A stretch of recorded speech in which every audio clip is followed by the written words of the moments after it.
1 Samuel 24. Daud membiarkan Saul hidup. Daud pergi dari sana lalu tinggal di kubu-kubu gunung di En-Gedi. Ketika Saul pulang sesudah memburu orang Filistin itu, diberitahukanlah kepadanya demikian. Ketahuilah Daud ada di padang gurun En-Gedi. Kemudian Saul memanggil 3.000 orang yang terpilih dari seluruh orang Israel, lalu pergi mencari Daud dan orang-orangnya di gunung batu kambing hutan. Ia sampai ke kandang-kandang domba di tepi jalan. Di sana ada gua dan Saul masuk ke dalamnya untuk membuang hajat, tetapi Daud dan orang-orangnya duduk di bagian belakang gua itu. Lalu berkatalah orang-orangnya kepada Daud, "Telah tiba hari yang dikatakan Tuhan kepadamu, sesungguhnya aku menyerahkan musuhmu ke dalam tanganmu, maka perbuatlah kepadanya apa yang kau pandang baik." Maka Daud bangun lalu memotong punca jubah Saul dengan diam-diam. Kemudian berdebar-debarlah hati Daud karena ia telah memotong punca Saul. Lalu berkatalah ia kepada orang-orangnya, "Dijauhkan Tuhanlah kiranya daripadaku untuk melakukan hal yang demikian kepada Tuanku, kepada orang yang diurapi Tuhan, yakni menjamah dia, sebab dialah orang yang diurapi Tuhan." Dan Daud mencegah orang-orangnya dengan perkataan itu. Ia tidak mengizinkan mereka bangkit menyerang Saul. Sementara itu Saul telah bangun meninggalkan gua itu hendak melanjutkan perjalanannya. Kemudian bangunlah Daud, ia keluar dari dalam gua itu dan berseru kepada Saul dari belakang, katanya, "Tuanku Raja." Saul menoleh ke belakang, lalu Daud berluput dengan mukanya ke tanah dan sujud menyembah. Lalu berkatalah Daud kepada Saul, "Mengapa engkau mendengarkan perkataan orang-orang yang mengatakan sesungguhnya Daud mengikhtiarkan celakamu?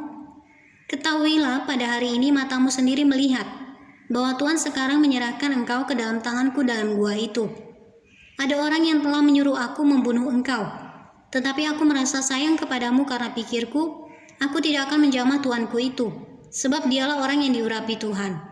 Lihatlah dahulu ayahku, lihatlah kiranya punca jubahmu dalam tanganku ini, sebab dari kenyataan bahwa aku memotong punca jubahmu dengan tidak membunuh engkau, dapatlah kau ketahui dan kau lihat bahwa tanganku bersih daripada kejahatan dan pengkhianatan, dan bahwa aku tidak berbuat dosa terhadap engkau, walaupun engkau ini mengejar-ngejar aku untuk mencabut nyawaku. Tuhan kiranya menjadi hakim di antara aku dan engkau. Tuhan kiranya membalaskan aku kepadamu, tetapi tanganku tidak akan memukul engkau. Seperti peribahasa orang tua-tua menyatakan, dari orang fasik timbul kefasikan, tetapi tanganku tidak akan memukul engkau. Terhadap siapakah Raja Israel keluar berperang, siapakah yang kau kejar, anjing mati, seorang kutu saja. Sebab itu Tuhan kiranya menjadi hakim yang memutuskan antara aku dan engkau. Dia kiranya memperjuangkan perkaraku, dan memberi keadilan kepadaku dengan melepaskan aku dari tanganmu." Setelah Daud selesai menyampaikan perkataan itu kepada Saul, berkatalah Saul, "Suaramukah itu ya anakku Daud?" Sesudah itu dengan suara nyaring menangislah Saul. Katanya kepada Daud, "Engkau lebih benar daripada aku, sebab engkau telah melakukan yang baik kepadaku, padahal aku melakukan yang jahat kepadamu. Telah kau tunjukkan pada hari ini betapa engkau telah melakukan yang baik kepadaku. Walaupun Tuhan telah menyerahkan aku ke dalam tanganmu, engkau tidak membunuh aku." Apabila seseorang mendapat musuhnya, masakan dilepaskannya dia berjalan dengan selamat? Tuhan kiranya membalaskan kepadamu kebaikan ganti apa yang kau lakukan kepadaku pada hari ini. Oleh karena itu sesungguhnya aku tahu bahwa engkau pasti menjadi raja dan jabatan Raja Israel akan tetap kokoh dalam tanganmu. Oleh sebab itu bersumpahlah kepadaku demi Tuhan, bahwa engkau tidak akan melenyapkan keturunanku dan tidak akan menghapuskan namaku dari kaum keluargaku. Lalu bersumpahlah Daud kepada Saul.